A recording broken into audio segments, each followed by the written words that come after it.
नमस्कार मंडळी. Roots the inside story ह्या आमच्या यूट्यूब चॅनलमधून गप्पा टप्पा हा जो आमचा कार्यक्रम आहे, ह्यामध्ये आम्ही अशा व्यक्तींना तुमच्यासमोर घेऊन येतो आहे, अशा माझ्या काही मित्र मैत्रिणींना तुमच्यासमोर घेऊन येण्याचं माझं प्रयोजन आहे, जे आपापल्या क्षेत्रात खूप धडपड करून खूप परिश्रम करून पुढे गेलेले आहेत. काही माणसं खूप मेहनत घेतात, खूप धडपड करतात आणि प्रत्येक पायरीवर अपयश नुसतं असतं त्यांच्या स्वागतासाठी उभं असतं, पण ती माणसं खचून जात नाहीत. अशी कैक माझी मित्रमंडळी तुमच्या भेटीला येणार आहेत आणि आपल्या ह्या कार्यक्रमातले दुसरं पुष्प आहे. अगोदर आपण मकरंद पाध्येला तुमच्यासमोर घेऊन आलो, धर्मवीर मुक्काम पोस्ट ठाणे या चित्रपटाच्या निमित्ताने. त्याच्यातला माणूस पाहिला, त्याच्यातला एक कलाकार पाहिला आपण. तसाच अगदी माझ्या जवळचा मी मित्र म्हणतोय ते तुमच्यासाठी, परंतु इन रिॲलिटी हा माणूस माझा गुरु आहे. ह्या माणसाने मला एवढं बूस्ट केलं आहे लाईफमध्ये की मी काय करायला हवं आणि मी कसं करायला हवं हे न सांगता एखाद्या सच्च्या मित्रासारखा तो नेहमी माझ्या पाठीशी राहिला आणि आज तो फार मोठ्या पदावर आहे. ऑफकोर्स ते पद असं आहे की आपल्या महाराष्ट्रात ज्या काही मराठी वाहिन्या आहेत, म्हणजे मराठी चॅनल्स आहेत, त्यातलं एक प्रमुख चॅनल आहे कलर्स. त्या कलर्सच्या मराठी कलर्स ह्या चॅनलवर हा माझा मित्र प्रोग्रामिंग हेड ह्या पदावर कार्यरत आहे. चला आपण गप्पा मारूया आपल्या ह्या गप्पा टप्पा कार्यक्रमात. तो मला किती टप्पे मारतोय तेही तुम्ही ऐकाल. तर हा आहे माझा मित्र विराज अशोक राजे. नमस्कार. सुधीर, काय म्हणजे खूपच भरपूर असं भारी असं भरकम इंट्रोडक्शन दिलंयस तू. अरे ते आहे, ते खरंच आहे इंट्रोडक्शन. म्हणजे त्यात काय चूक असं काहीच नाहीये. नाही, ठीक आहे. कारण आपल्याला इन रिॲलिटी माहिती आहे की आपण काय काय पाहिलेलं आहे. हो. आणि आज तू कलर्स या मराठी वाहिनीवर प्रोग्रामिंग हेड ह्या एवढ्या मोठ्या पदावर, म्हणजे आपल्यासारख्या क्रिएटिव्ह पर्सनचं ते एक स्वप्न असतं आणि ते स्वप्न तुझ्या बाबतीत पूर्ण झालेलं आहे. ऑफकोर्स त्यामागे तुझी मेहनत, तुझे परिश्रम आणि तुझं डेडिकेशन हे आमच्यासारख्या मित्रांना माहिती आहे. कसं वाटतं ह्या पदावर पोहोचल्यानंतर? खरं सांगू का सुधीर, या पदावर पोचल्यानंतर असं वाटतं की अजून खूप पुढे जायचं, अजून आपल्याला खूप शिकायचं आहे. सुरुवात ही सुरुवात आहे फक्त. म्हणजे बरेचदा आपल्याला असं वाटतं अरे तिकडे पोचलं ना की झालं आपलं, पण तसं नसतं रे. तिथे गेल्यानंतर पण तुम्हाला कळतं की अरे बापरे अजून खूप आहे. म्हणजे इतकं वास्ट आहे ना प्रत्येक फील्ड. म्हणजे फक्त काही मी आपल्या फील्डबद्दल बोलणार नाही, पण आता ह्या पदावर आल्यानंतर पण पुढे करण्यासारखं बरंच आहे. बरोबर आहे. पुढे जाण्यासाठी बरंच आहे, शिकण्यासाठी. तर म्हणजे मी ऑलवेज, तुला माहिती आहे, मी नेहमी सांगत असतो की आपण शिकत राहूया कायम. कारण जर आपण शिकणं थांबवलं की आपण थांबणार, संपलं सगळं संपलं. सो त्या दृष्टीने ना माझ्यासाठी हा एक नवीन प्रवास सुरू झाला आहे. म्हणजे या पदावर येणं इज अ डिफरंट थिंग, पण तो आता एक काटेरी मुकुट पण आहे. जबाबदारी, प्रचंड जबाबदारी आहे. पण त्याचबरोबर त्या पदासोबत येणारे जे चॅलेंजेस आहेत, जी आव्हानं आहेत आपल्यासाठी, ती खूप इंटरेस्टिंग आहेत. ओके. आणि हे असं माध्यम आहे ना की जे तुम्हाला सतत ऑन द टोस ठेवतं. तुम्हाला एक रोज नवीन चूक करायची संधी आणि ती चूक सुधारायची संधी देणारे माध्यम आहे. म्हणजे ह्याचा संबंध थोडासा आपण नाटकाशी जोडू शकतो का? म्हणजे नाटकाचे हो प्रयोग असतात, हो. पण हे चॅलेंजेस फार भारी असतात. कारण मला माहिती आहे कॉर्पोरेट लाईफमध्ये आणि ते पण चॅनलमध्ये, त्या बंदिस्त केबिनमध्ये लोकांना वाटतं छान छान गारेगारे एअर कंडिशन रूम आहे, पॉवर आहे हातामध्ये, आणि एवढ्या मोठ्या पोस्टला गेल्यानंतर सगळं काही निर्णय घेण्याची क्षमता आता आपल्याकडे आलेली आहे, पॉवर आलेली आहे. परंतु ह्याची सुरुवात प्रत्येकाच्या आयुष्यामध्ये आणि तुझ्या आयुष्यामध्ये सुद्धा ॲज अ असिस्टंट डिरेक्टर झाली, नंतर चीफ असिस्टंट डिरेक्टर झाली, नंतर मग रायटर, मग नट, त्यानंतर प्रोडक्शन हेड आणि creative producer, online producer, creative director आणि इथपर्यंत. पण हा जो प्रवास झाला त्यावेळेला जी कॉन्टेंट मेंटेन करण्याची किंवा क्वालिटी, कॉन्टेंटचं क्वालिटी मेंटेन करण्याची जी एक विचारसरणी तुझी होती, ती कशी राखलीस? नाही, चॅलेंजेस कसं आहे ना, मी सांगू का की ग्रासरूट लेवलपासून काम करायला सुरुवात करण्याचे ना खूप ॲडव्हान्टेजेस असतात. त्याच्यामुळे आम्ही जेव्हा ॲक्टिंग मी खूप जास्ती तशी केली नाही. ॲक्टर म्हणून मी फारसा नंतर पुढे ते कॅरी फॉरवर्ड नाही केलं, कारण मला ना हे डिरेक्शनचं क्षेत्र खूप आवडलं त्या दरम्यान पहिल्यापासून. मग आम्ही विचार केला की आता डिरेक्शन व्हायचं तर काय प्रस्थापित काय आता FTI मध्ये जा, ते ट्रेनिंग घ्या फॉर्मल. तेव्हा आजसारख्या एवढ्या इन्स्टिट्यूट्स नव्हत्या ट्रेनिंग प्रोव्हाइड करणाऱ्या लोकांना. त्यामुळे तेव्हा कसं असायचं, ग्रॅज्युएशन नंतर FTI साठी एंट्रन्स एक्झाम द्या, त्यातून अख्ख्या भारतातनं मोजून 5 ते 7 सीट तेव्हा लागायच्या. बरोबर आहे. तो ते काय आपल्याला जमणारं नव्हतं. तर अशामुळे मी शांतपणे कॉलेज च्या SYच्या वर्षापासून SYTYच्या दरम्यान मी आपलं असिस्टंट डिरेक्टर म्हणून काम करायला सुरुवात केली. मग तिथून ती जी त्यावेळेचा तो स्ट्रगल तो खूप वेगळा होता. आता खूप वेगळा आहे. म्हणजे डिजिटायझेशन झाल्यापासून तेव्हाचा जो होता ना की रिळं घेऊन जावं लागायचं ओके. मध्ये हाय बँड लो बँड किंवा बीटाच्या टेप्स घेऊन एडिटला पोचावं लागायचं. हा स्ट्रगल आता नाही राहिला. आता असिस्टंट लोक येतात सेटवर, फक्त काम करतात, पोस्टमध्ये काय चाललंय त्यांना तसं काही माहिती पण नसतं. सो त्या सगळ्या एफर्ट्स मधून ना खरं सांगू का की पुढे काय त्याच्यापेक्षा पहिला फोकस होता आपण शिकूया. शिकता शिकता शिकता मग एकदा ते असिस्टंटचं चीफ असिस्टंट झालो. चीफ असिस्टंट वरून मग आम्ही डिरेक्शन करायला सुरुवात केली. हा प्रवास असा आपला सुरू होत गेला. म्हणजे मी खरं सांगू का मी खूप असा पुढचा विचार करून म्हणजे असं प्लॅनिंग करून मला येत नाही. मी डे बाय डे आयुष्य घेणारा माणूस आहे. सिरियलचं डिरेक्शन काम करता करता माझ्या लक्षात आलं की आता एक नवीन पोस्ट क्रिएट होते, ती म्हणजे क्रिएटिव्ह हेडची, जी खरं तेव्हा हिंदीमध्ये प्रामुख्याने होती, मराठीमध्ये तेवढी नव्हती. मग मी विचार केला काय वाईट आहे, जे डिरेक्टरला तसं महत्त्व जे पूर्वी होतं ते कमी होत चाललं होतं टेलिव्हिजनमध्ये. म्हणजे टेलिव्हिजनमध्ये आता असं झालंय की डिरेक्टर चांगला पाहिजे, टेक्निशियन तो नो डाऊट चांगलाच पाहिजे. महत्त्व कसं कमी झालंय की पूर्वीच्या काळामध्ये एक डिरेक्टर सगळं ठरवायचा. बरोबर आहे. की बाबा माझी स्टोरी काय असणार आहे, त्यातली पात्र कशी असणार आहेत, स्क्रीन प्ले काय असणार आहे, ह्या सगळ्या गोष्टीमध्ये डिरेक्टरचा खूप मोठा से असायचा.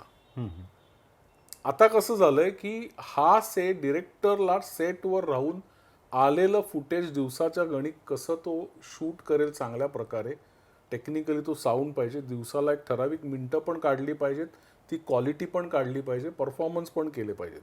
मग काय झालंय, मागच्या बॅकहँड टीम ज्याला आपण म्हणतो, ज्याला चॅनल बरोबर इंटरॅक्ट करावं लागतं, त्यांचे विजन काय आहे ते समजून घ्यावं लागतं. मग स्क्रीन प्ले आलाय त्याचा फीडबॅक, स्टोरी पुढची काय आहे, ह्या सगळ्याचा जो मेन म्हणता येईल जबाबदारी आहे ती त्या क्रिएटिव्ह हेडवर आलेली आहे. ती ह्याच्यासाठी आली आहे की तो डिरेक्टर वाईट आहे किंवा सबस्टँडर्ड आहे म्हणून हे लक्षात घे. हे क्रिएटिव्ह हेड हे पद ह्याच्यासाठी आलं की त्या डिरेक्टरवर हे बर्डन नको. एक्झॅक्टली. त्याला ते फ्रीडम असावं. त्याला ते फ्रीडम असावं की बाबा तू चांगलं शूट कर, तू चोख परफॉर्मन्सेस काढ, तू चांगल्या प्रकारे कॅरेक्टर्स उभी कर, तू मला ते प्रोडक्टचं आउटपुट तू कचकचित दे. बरोबर. म्हणजे पूर्वीच्या ज्या सिरियल्स होत्या या आठवड्याला एक एपिसोड आहे, आणि हे जे हा जो स्पीड नंतर सुरू झाला हा डेली सूपमध्ये सुरू. करेक्ट. आणि त्यासाठी पूर्वी कसा डायरेक्टर एक एपिसोड माझ्यामध्ये तुला तर जास्त माहिती की 2-2, 3-3 दिवस. नाही जास्ती. म्हणजे पूर्वी तर सुधीर तुला सांगतो एक एपिसोड ते 7-7 दिवस पण शूट करायचे. आणि पण तू बघशील म्हणजे जर आपण नीट पाहिलं आजही त्या माइलस्टोन मालिका आहेत. हो. म्हणजे आपल्या ऑफकोर्स आपल्या वेळच्या आपण बोलतोय, आता खूप यंग जनरेशनला त्या माहिती पण नसते. 100 असू दे, लाईफलाईन असू दे, हमलोग असू दे, श्वेतांबर, सो माझं द्विधाता असू दे, म्हणजे खूप मालिका आपल्या लक्षात राहिल्यात, त्याचं इम्प्रेशन त्या प्रकारे झालं. पण त्या मालिका तेव्हा घडताना ना ते खूप विचारपूर्वक झाल्या. 52 भागांची मालिका म्हणजे 1 वर्षाची मालिका. 1 वर्षाची मालिका. आता 1 वर्षाची मालिका म्हणजे जवळजवळ 312 एपिसोड होतात. म्हणजे ह्यात प्रेक्षकांची पण कॅपॅसिटी सॉलिड वाढली आहे. हो. आणि कॉन्टेंट ऍब्झॉर्ब करायचं आणि म्हणजे ते आणि सिम्पल आहे रे, मागणी तसा पुरवठा. ऑडियन्सची भूक वाढली आहे म्हटल्यावर आपल्याला पुरवठा करावा लागतो. एक्झॅक्ट. म्हणजे हे तू एका शो बद्दल 312 एपिसोड म्हणतोय. आज किती चॅनल्स चालू आहेत, प्रत्येक चॅनलवर किती मालिका चालू आहेत, आणि प्रत्येक मालिका ह्या बघितल्या जातात आणि त्यांना काही ना काहीतरी रेटिंग पण येत आहे. एक्झॅक्टली. हा जर तू हे केला तर लोकांचा कॉन्टेंट बघण्याचा आवाका, त्यांची भूक प्रचंड वाढलेली आहे. म्हणजे आज जेवढी पण तू चॅनल्स बघतोय, हिंदी असू दे तर मराठी असू दे, प्रत्येक चॅनलचं एक विजन आहे. प्रत्येक चॅनलच्या त्या प्रत्येक विजनचं प्रत्येक शो कसा असावा ह्याचं विजन वेगळं असतं. सो त्या चॅनलतर्फे एखाद्या शोवर येणाऱ्या क्रिएटिव्ह टीम बरोबर जे डिस्कशन होतं आणि त्यातून ठरतं की नाही माझा हा शो ना ह्या जॉनरचा आहे आणि मला अशी अशी ट्रीटमेंट अपेक्षित आहे, मला असं असं एडिट पॅटर्न अपेक्षित आहे, बॅकग्राऊंड म्युझिक असं अपेक्षित आहे, मला ही कॅरेक्टर्स अशी प्रेझेंट करायची आहेत. हे जे डिस्कशन चॅनल बरोबर होतं ना, हे डिस्कशन ट्रान्सलेट होणं खूप गरजेचं असतं बरोबर आहे. टी व्हीवर. ते ट्रान्सलेशन करण्यासाठी तो क्रिएटिव्ह हेड हा सगळा फीडबॅक आहे तसा, म्हणजे कुठेही कानगोष्टीसारखं काही मिस आउट झालं तर तसं नाही, तो प्रॉपर नोट डाऊन करून मग इकडे येऊन त्या डिरेक्टर बरोबर सगळं डिस्कशन करतो की बाबा हे आपल्याला अपेक्षित आहे. मग ते डिरेक्टरनी जे केलं आहे ते काम चॅनलनी सांगितलेल्या विजन प्रमाणे झालंय का नाही झालंय हे क्रिएटिव्ह हेड चेक करणार. त्यातून ते जर नसेल तर तो त्यातल्या त्यात परत काही रिशूट काही करून करतो आणि मग एपिसोड चॅनलकडे जातो. पण ह्या सगळ्या ह्याला गोंधळ म्हणता येणार नाही. ह्या सगळ्या प्रोसेसमध्ये ॲक्टर पण तेवढेच तयार झाले आहेत. हो, जे पूर्वीसारखे जे मेथड ॲक्टिंग वगैरे कराय आता एकदम इन्स्टंट. हां बरं हे बरं त्या दिवशी असं होतं का, आता परत शूट करायचं त्या मूडमध्ये सुद्धा फटकन जातात. हो. एकंदर सगळंच काही असं विथ स्पीड चाललेलं आहे. आता तुझ्या बाबतीत विराज म्हणायचं म्हटलं तर बायोपिक आणि ऑफकोर्स फॅन्टसी पण केलेली आहे, जेत्री जंक्शन. तर ह्या सगळ्या गोष्टी करताना तुझ्या डोक्यात कधी असं असतं का की बाबा हा विषय मी आता एक बायोपिक उचललेला आहे किंवा एखादा सोशल उचललेला आहे, तर त्या विषयाकडे पाहण्याची तुझी नजर काय असते?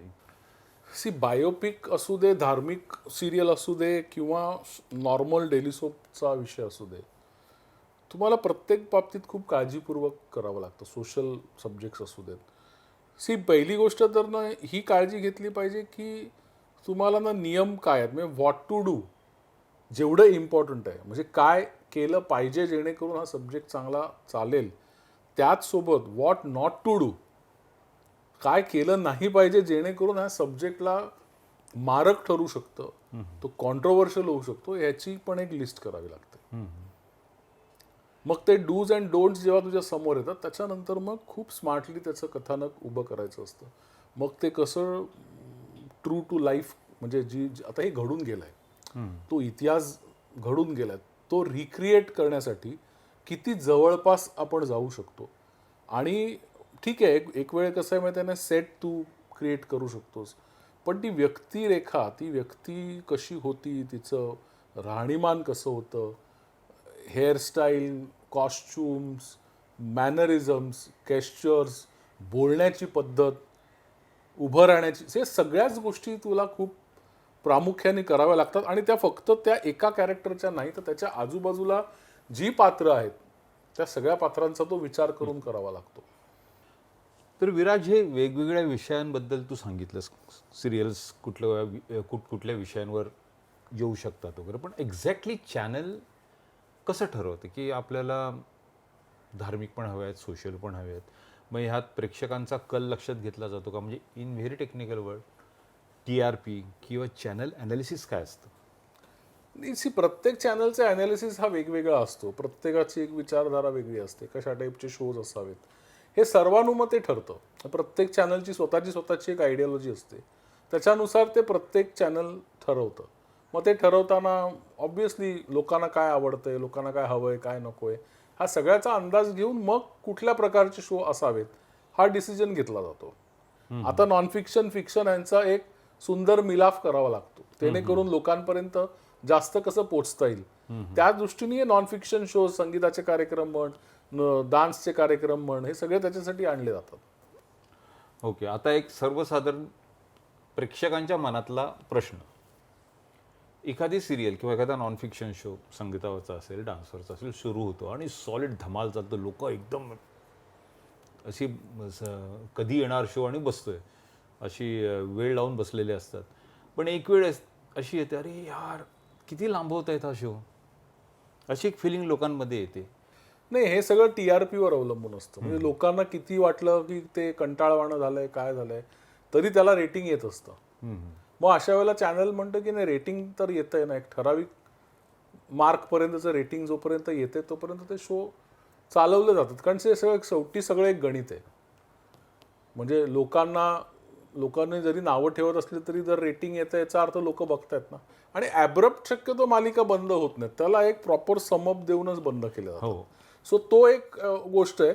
पण हा डिसिजन घेताना अनेक गोष्टींचा विचार करावा लागतो. म्हणजे आपल्याला जसं वाटलं अरे यार आता यात काही राहिलं नाही, कंटाळा आला, त्याच वेळेला कदाचित आम्ही एक रिइन्व्हेंट करतो, विचार चालू असतो की रिवॅम्प होऊ शकतं का, आज सगळ्या स्टोरीकडे एक वेगळ्या 360 डिग्रीमध्ये अख्खी गोष्ट फिरवून पुढे नेऊ शकतो का. मग तो अटेम्प्ट पण केला जातो, कधी कधी तो सक्सेसफुल होतो, कधी कधी तो नाही सक्सेसफुल होतो. म्हणजे हे मी प्रश्न विचारण्याचा माझा उद्देश एवढा की हे बाबा एवढं सोपं काम नाही आहे की आपण जे टीव्हीच्या समोर बसून बोलतो अरे काय चाललंय, केवढं चाललंय, हा बंद करा आता, इतकं सोपं नाही. सर्वांगीण विचार करावा लागतो, प्रत्येक गटातला प्रत्येक घटकातल्या प्रेक्षकांचा विचार करावा लागतो. तुम्हाला जे आवडत नसेल ते कुठेतरी दुसऱ्या कोणाला तरी आवडत असेल की, मग ते का बंद करायचं. आता एक वेगळं नवीन युग येऊ लागलं आहे, यूट्यूबचं युग. यूट्यूब पूर्वीपासूनच होतं, परंतु आता OTT प्लॅटफॉर्म्स आले आहेत. त्यामध्ये वेगवेगळे विषय हाताळले जात आहेत. म्हणजेच आता वेबसिरीज ते जे कॉन्टेंट तयार होते, असं वाटतं आहे का की सिरियलचा चॅनलचा प्रेक्षक तिकडे अट्रॅक्ट होतोय? नाही, असं नाही होणार. म्हणजे त्याला वेळ लागेल. याच्यासाठी काय आहे ना, सातत्याने चॅनलनी वाईट काम केलं पाहिजे. ते होणार जे नाही. होणार नाही, जे होणार नाही, कधीच होणार कारण नाही.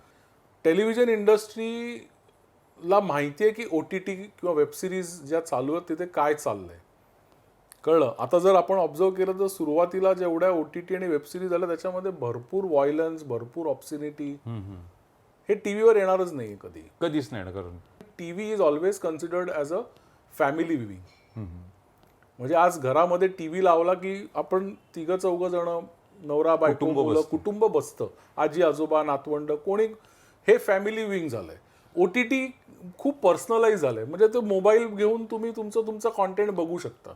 OTT प्लॅटफॉर्मवरचीच वेबसिरीज बघायचा विचार केला तर पुढल्या सीनमध्ये कचकन काय येईल हे मलाही माहीत नसतं. आणि भले असंही नसतं की माझ्या फॅमिली मेंबर्स नाही माहीत असतं की येणार आहे, पण ते कुठे संस्कारांचा एक भाग असतो तो, की हे नाही पाहायला पाहिजे. म्हणजे निदान सगळ्यांबरोबर तर नाही पाहायला पाहिजे, हे चॅनलमध्ये नाही आहे. ते होत नाही, ते होणार पण नाही, कारण टीव्हीचा पर्पजच तो आहे. म्हणजे इनफॅक्ट आता OTT आणि वेबसिरीज कॉन्टेंटवर पण सेन्सॉरशिप बसवण्याचा जो विचार चालू आहे तो ह्याच कारणासाठी असू शकतो. एक्झॅक्टली.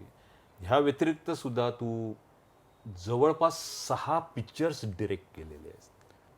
तिघींपासून तू सुरुवात केलीस. म्हणजे तिघी हा सिनेमा ज्या वेळेला तू डिरेक्ट केलास किंवा ती कथा तू घेऊन आलास समोर, त्यावेळेला लोकांच्या डोक्यात तो विचारसुद्धा नव्हता सरोगेसी, सरोगेटेड मदर इश्यू काय होऊ शकतो, त्यात किती फिलिंग्स गुंतलेल्या असतात. आणि त्यानंतर मग श्यामची वडील, तोही एक सिनेमा असा होता की एक क्रांतिकारी सिनेमा होता. आई वडिलांचा पटत नाही तर मुलगा स्वतः कोर्टात केस फाईल करतो की घटस्फोट घ्या. आणि बाबांची शाळा, तो तर एक अल्टिमेट विषय होता. आणि तुम्हाला सांगायला मला आवडेल, हे तिन्ही पिक्चर मी सांगतोय ना, ते कुठे जर पाहायला मिळालं तर डेफिनेट पहा. म्हणजे हे मी उगाच सांगतोय म्हणून नाही, पण हे जे विषय ज्या पद्धतीने हाताळले गेले आहेत, आणि असंही नाही की ह्यांना रेकग्निशन पण भरपूर मिळालेलं आहे. म्हणजे बाबांची शाळा, श्यामचे वडील ह्यांना बरेचसे पुरस्कार मिळाले आहेत. आणि best screen play, best directions बरेच अवॉर्ड्स मिळालेले आहेत ह्या दोन्ही सिनेमाला. तर हे पिक्चर तुम्ही आवर्जून पहा. आणि म्हणजे एवढं सगळं केलं, एवढे छान छान पिक्चर्स केल्यानंतर सुद्धा एक पुरस्कारांच्या माध्यमातून ती एक लेवल गाठता आली की हा रेकग्निशन मिळालं. परंतु ज्यावेळेला मी मराठी सिनेमांबद्दल विचार करतो की फारच कमी सिनेमा असे असतात ते खूप चांगले असतात, ते व्यावसायिक यशसुद्धा त्यांना मिळतं. असं झालं नाही, ह्याला कारण काय असेल? एक सांगू का सुधीर, की कुठला चित्रपट किती बिझनेस करेल हे कोणीच सांगू नाही शकलंय आजपर्यंत. दुसरं, तू जर एक साधारण रेशो काढलास ना तर success ratio is hardly 3 to 5%. म्हणजे जर समजा मराठीमध्ये 150 चित्रपट बनत असतील आणि 150 चित्रपट वर्षाला रिलीज होत असतील तर त्यातले हार्डली 3% सिनेमांना यश मिळतं, बाकीच्यांना यश नाही मिळत. आता त्याच्या मागे भरपूर कारण आहेत. म्हणजे कंपॅरिझन खूप वेळा होतं की अरे साऊथचे सिनेमे बघा, मराठीमध्ये काय वगैरे, पण मराठीमधला कॉन्टेंट हा बॉलिवूडपेक्षा चांगला आहे. हो, समजलं. विषयांची जी हाताळणी आहे किंवा विषयांचं जे सिलेक्शन आहे ते बॉलिवूडपेक्षा चांगलं आहे. पण प्रॉब्लेम असा आहे की ओव्हरलॅपिंग मार्केटचा एक डिसएडव्हान्टेज आहे. कुठेतरी हिंदी सिनेमाला मी जाऊन बघीन ना, मराठी चित्रपटाला एवढा पैसा घालण्यापेक्षा मी ते हिंदीचं ग्रेंजर बघीन. मग हिंदीचा तुम्ही ग्रेंजर वाईज सिनेमे करत नाहीत. अरे पण ते हिंदीचा ग्रेंजरचे सिनेमे करायला तुम्हाला प्रेक्षक पण यावा लागतो. आज काही चित्रपट जे दिग्पालनी वगैरे केले आहेत किंवा आता धर्मवीर पण आहे, ह्या खूप गिनेचुने चित्रपट आहेत ज्यांना यश येतं. तो जसं बाबांची शाळामधला विषय काय होता की खूप सुंदर लाईन आहे, म्हणजे ज्यांच्या ह्याच्यावर मी तो केला होता की माणसाचा जो आउटरेज असतो तो 14 मिनिटाचा असतो साधारण, पण त्या 14 मिनिटामध्ये त्याला 14 वर्षाची शिक्षा होऊ शकते. आणि आम्ही जेव्हा याचा खूप अभ्यास केल्यानंतर आमच्या लक्षात आलं की हार्डन्ड क्रिमिनल जे म्हणतो ते खूप कमी असतात. 95% क्रिमिनल्स फर्स्ट टाइमर्स आहेत. ओके, म्हणजे अनाहूतपणे झालेले गुन्हे घडल्यामुळे शिक्षा भोगणारे हे 95% आहेत आणि हार्डन्ड सराईत गुन्हेगार हे 5%च आहेत. म्हणजे ते जे अनाहूतपणे गुन्हे केलेले आहेत ते गुन्हा केल्यानंतर पश्चातापाच्या सगळं त्यांची वाट लागलेली आहे, पण अशा लोकांना समाज ऍक्सेप्ट नाही करत. हो, त्यांना सेकंड चान्स हा मिळत नाही. सो ते कसे तुटतात फॅमिलीपासून, हा सगळा तो ग्राफ आम्हाला इतका तो भावला. आता ते करताना आम्हाला माहिती आहे लोक काय येतील बघायला आम्हाला माहित नाही, पण आम्हाला हा एक विषय लोकांपर्यंत पोहोचवला पाहिजे. हा एक असा थॉट आहे की अरे तुम्ही बोलताना खूप मोठ्या मोठ्या गोष्टी पश्चाताप आला की माणूस त्याला परत चान्स दिला पाहिजे, बोलता खूप, पण कुणी देत नाही, कोणी करत नाही. मला कधी कधी असं वाटतं की आपण ज्या वेळेला पिक्चर तयार करतो, खूप छान पिक्चर तयार करतो, ज्यासारखं डायरेक्टर एखादा चांगली कलाकृती तयार करते, परंतु मार्केटिंग होत नाही. आणि डिस्ट्रीब्युशनचा ज्या वेळेला मामला येतो त्यावेळेला पिक्चर लावण्यासाठी मी चुकत असेल तर मला इथल्या इथेच थांबव की आपल्याला डिस्ट्रीब्युटरला पैसे द्यावे लागतात.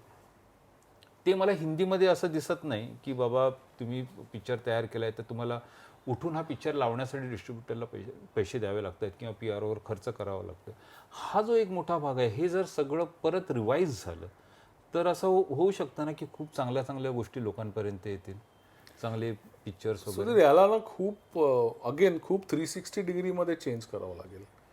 आणि हे चेंज करायचं जर ठरवलं ना तर खरं सांगायचं तर जे मराठी इंडस्ट्रीमधले सगळे दिग्गज आहेत आजच्या घडीला, त्या सगळ्यांनी एका प्लॅटफॉर्मवर यायला पाहिजे, एकत्र यायला पाहिजे. काही गोष्टी आम्ही ह्या करणार आणि काही गोष्टी कोणीच ह्या करायच्या नाहीत, ही नियमावली घालून घेतली पाहिजे. आणि त्या प्रकारे ते जर तुम्ही ऑपरेट केलं ना तरच हा बदल होऊ शकतो. साऊथच्या इंडस्ट्रीमध्ये जेवढी एकी आहे, बॉलिवूडमध्ये पण काही का असे ना, बॉलिवूडला जेव्हा नावं ठेवली जातात तेव्हा बॉलिवूड एकत्र उभं राहतं. हो, बरोबर आहे. मग आज मराठीमध्ये जर एखाद्या गोष्टीचा जर इश्यू होत असेल तर मराठीच्या सगळ्या लोकांनी एकत्र येऊन ही इंडस्ट्री त्या स्केलला कशी जाईल ह्याचा पण विचार करायला पाहिजे. पण त्यासोबत एक दुसरा खूप महत्त्वाचा अँगल आहे, हा झाला internal refinement of the industry people. ऑडियन्सचं काय करणार तू?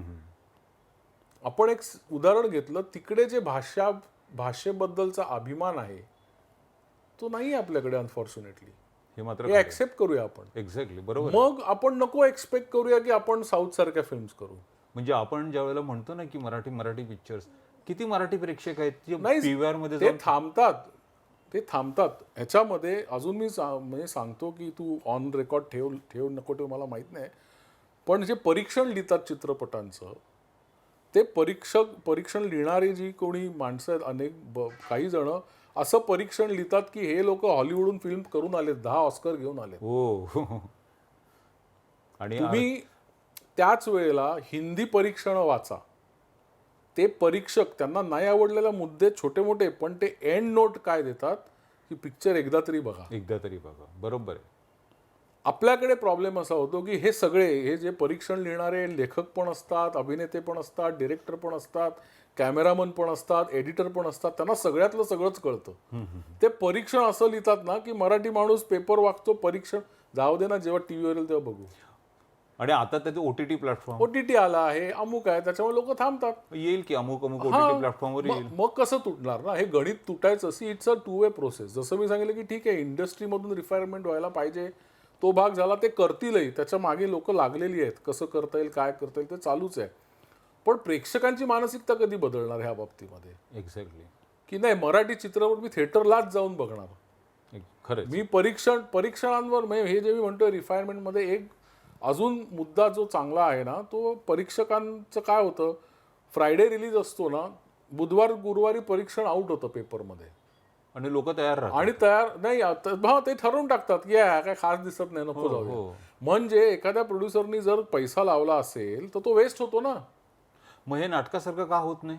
पूर्वीच्या काळी नाटकं ज्यावेळेला पहिला प्रयोग लागायचा आणि त्यानंतर परीक्षण तेच करायला पाहिजे. एक्झॅक्टली. पण प्रेक्षकांनी मात्र हा विचार केला पाहिजे की मी माझा मराठी चित्रपट चित्रपटगृहामध्ये जाऊनच मी बघणार. हे जोपर्यंत ते ठरवत नाहीत आणि ते येत नाहीत तोपर्यंत हे नाही बदलणार.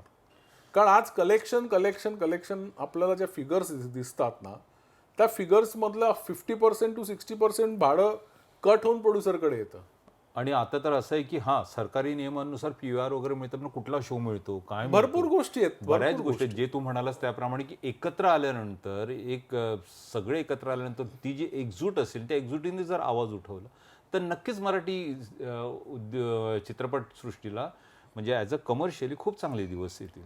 ही मात्र अगदी. आणि प्रेक्षकांनी पण तेवढंच मनावर घेतलं पाहिजे की मी मराठी चित्रपट थिएटरमध्ये जाऊन बघणार. खूप कारण मला माहिती आहे की तिघीच्या वेळेला ज्यावेळेला जरी डिरेक्टर असलास तरी एक काइंड ऑफ गोस्ट प्रोड्युसर सुद्धा होत असतो. कारण तिघी ज्यावेळेला उभा करायचा होता त्या जी पैशांची जमवाजमव करताना तुझ्या फॅमिलीने तुला जी काय हेल्प केलेली आहे, परत दुसऱ्या प्रोड्युसर्सना पण त्यातल्या घरातल्या लोक, हे होता कामा नये. तुला एक सांगतो मी, तिघी 12 ऑगस्ट 2005 रिलीज झाला.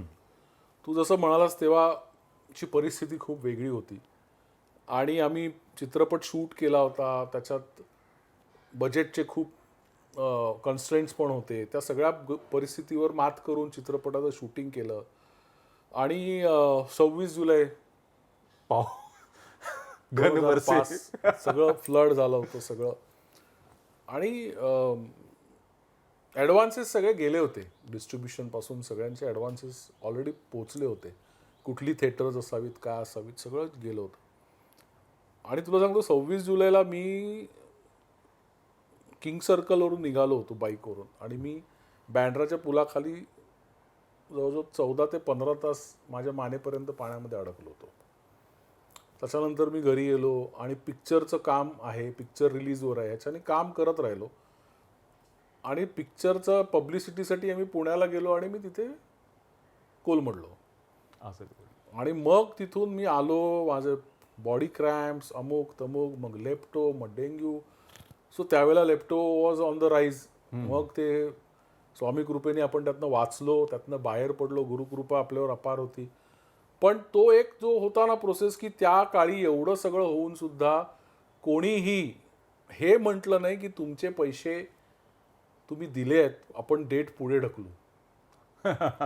समजलं. आज छोट्या प्रोड्युसरची वांदे काय झाले त्यावेळेला, कोणी पाठीची नसल्यामुळे आम्हाला झक मारत 12 ऑगस्टला पिक्चर रिलीज करावा लागला. कारण तेव्हा हे बोलू शकले असते की अरे ही नॅचरल कॅलॅमिटी आलेली आहे, आपण थांबूया, तुम्ही नका रिलीज करू, आपण 1 महिन्याने रिलीज करू. बरोबर. त्याने अजून थोडं त्याचा हे, पण त्या नाही पिक्चर आलं. ह्या सगळ्या गोष्टी खूप असतात त्यावेळेला, खूप फेस. म्हणजे माझ्या फॅमिलीनी जसं पैशासाठी पण जो काही स्ट्रगलमध्ये आमच्या माया पाठीशी उभे राहिले, पण त्याचबरोबर त्यांचं म्हणजे जीवावर, म्हणजे डॉक्टरांनी तर मला लिलावरीला ॲडमिट करावं लागलं होतं तिकडे लेप्टोच्या वेळेला. आणि डॉक्टरने ॲडमिट केल्या सांगितलं होतं की हा वाचेल याची काही गॅरंटी नाही. बरोबर आहे. सो ते खूप बघून त्यातनं खूप फाईट करून आज जिथे उभे आहोत त्याला गुरुकृपाच म्हणायची, बाकी काय. हा असा विषय आहे ना जिथे लहानपणापासून आपल्या घरामध्ये गोडी लागली पाहिजे. आपल्याकडे एक चुकीचा खूप पायंडा आहे की म्हातारपणी बघू, ते नंतर करायचं काय. अरे नाही, ते जर तुमच्या लाईफमध्ये आत्तापासून असेल ना, ऑफकोर्स मी असं म्हणत नाही की ते तुम्ही करायला म्हणजे इथे नाही तसं नाही. म्हणजे इथे आपण बसलोय आत्ता आणि ध्यान लावून 12 तास बस आणि तुझ्या अकाउंटला 2 लाख सॅलरी, हा नाहीये फंडा. तो तुला जी गरज आहे, पाठबळ लागतं, ते कायम तुझ्या सोबत आहेत. ती शक्ती म्हणजे लोक खूप आर्ग्युमेंट करत असतात, खूप. मला माहिती आहे ना की ह्याच्यातले अनेक लोक आहेत, पण मला तर म्हणत आहे की एवढी जर तुमची स्वतःवर तुम्हाला वाटतं की देव नाही आहे किंवा असं काही नसतं, श्वास थांबवा ना स्वतःचा 2 मिनिटं, 5 मिनिटं, 10 मिनिटं. किंवा तो पकडून दाखवा ना. नाही मग ते शक्य नाहीये ना. मग हे कोणतरी चालवतंय ना. एक्झॅक्टली. हे कोणतरी चालवते की नाही चालवत आहे.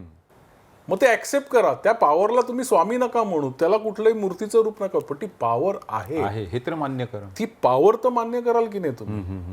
ह्या मार्गात तुला ही गोष्ट खूप चांगल्या प्रकारे मिळते. प्रयत्न कर, तुला यश येणारच आहे. तू घाबरू नकोस आणि बरेचशा याच्यामध्ये भिवू नकोस. मी तुझ्या पाठीशी याचा वेगळा अर्थ पण आपण घेऊ शकतो. बरेचदा आपण खूप म्हणजे अहंकारामध्ये असतो. माझं मी मी मी मी मी अरे तू काय नाही आहेस. ते त्यांनी जर ठरवलं तुला नाही तुला काय मिळणार पण नाही. मग ते त्याचंच आहे ह्यानी तुम्ही वागलात ना तर तुम्ही खूप वेगळ्या प्रकारे ऑपरेट होता. मला वाटतं विराज, आता ह्या पदावर पोचल्यानंतर तू मगाशी म्हणाल्या प्रमाणे की एक दुसरी नवीन सुरुवात असू शकते. परत कधी पाठी फिरून पाठीने अरे तो आहेच माझ्या अजेंडावर. अजेंडावर आहे. तो फील्ड काय गेलं नाहीये. ते फील्ड आपण क्रिएटिव्ह पर्सनची ना ही एक गंमत आहे. बिईंग क्रिएटिव्हला एजची लिमिट नाहीये. बरोबर आहे. म्हणजे आज मी जॉब करतोय किंवा आज एखादा ते ठराविक केल्यानंतर तिथलं माझे काही टार्गेट्स किंवा माझे अचिव्हमेंट्स केल्यानंतर चित्रपट मी करणारच आहे. चित्रपटाकडे उलट मी तुला सांगतो ना की ह्या सगळ्या टेलिव्हिजनच्या माझ्या चॅनलच्या प्रवासाने मला अधिक समृद्ध केलंय. अधिक मला प्रेक्षकांपर्यंत कसं पोचता येऊ शकतं, कशा प्रकारे कनेक्ट करू शकतो आपण कशा प्रकारे टेलिव्हिजनच्या लर्निंग चित्रपटात कशा वापरू शकतो हे खूप मला शिकतोय मी. आणि म्हणजे मी म्हणतो ना मी शिकणं थांबवणारच नाहीये. तसं माझं अजूनही शिकणं चालू आहे. तेव्हाही शिकणं चालू होईल. ज्यावेळेला मी पुन्हा चित्रपट करायला जाईन तेव्हा मी परत एक वेगळा अभ्यास करावा लागणार आहे मला. स्क्रीन प्ले रायटिंग बदलतंय चित्रपटांचं. त्या सगळ्या गोष्टींचा पुन्हा तर ते सगळ्याचा फायदा घेऊन चित्रपट तर मी सोडणार नाही. चित्रपटाच्या दिग्दर्शनाला मी लवकरच. मस्त. तर विराज, खूप खूप बरं वाटलं. आमच्या ह्या गप्पा टप्पांच्या निमित्ताने जुन्या गोष्टींना उजाळा मिळाला आणि एक नवीन विराज, व्यापक विराज, ज्याची खूप खूप आभारी आहे. माझ्या ह्या यूट्यूब चॅनलमधनं रूट्स द इनसाइड स्टोरी आम्हाला तेच दाखवायचं जे आहे ते हे खरं आहे. माणूस मोठा असला तरी हा खरा माणूस हा असा आहे. हेच आमचा उद्देश आहे. माझ्या ह्या चॅनलवर आलास, गप्पा टप्पा मारल्यास, really thank you very much. Sudhir, उलट मी तुला थँक्यू म्हणेन की तू तुझ्या या रूट्स द इनसाइड स्टोरी हे तुझं यूट्यूब चॅनल तू आणलास आणि मलाही आपणही आज बरेच वर्षांनी भेटलो. फोनवर टचमध्ये आहे, पण हे जे टेक्नॉलॉजीचा डिसएडव्हान्टेज आहे ना तो आहे. फोन केला, व्हॉट्सअप केला की असं वाटतं आपण टचमध्ये. पण हा तुझा उपक्रम खूप छान आहे आणि या उपक्रमासाठी तुला खूप खूप शुभेच्छा. खूप अशाच गप्पा टप्पा सदरामध्ये अजून वेगवेगळे विषय व्यक्ती घेऊन ये आणि लोकांपर्यंत ते पोचव. All the best. तर मंडळी, असा हा माझा मित्र विराज अशोक राजे. रूट्स द इनसाइड स्टोरी हा आमच्या चॅनलला तुम्ही लाईक करा, शेअर करा, सबस्क्राईब करा. काय चुकत असेल तर नेहमी सांगतो त्याप्रमाणे त्या कमेंट्समध्ये जे काय लिहायचं आहे ते लिहा. आम्ही त्याच्यावर विचार करू, स्वतःला अपग्रेड करू, आम्ही आमच्या सुधारणा करू आणि असेच ग्रेट पर्सनॅलिटीज तुमच्यासमोर घेऊन येऊ. नमस्कार.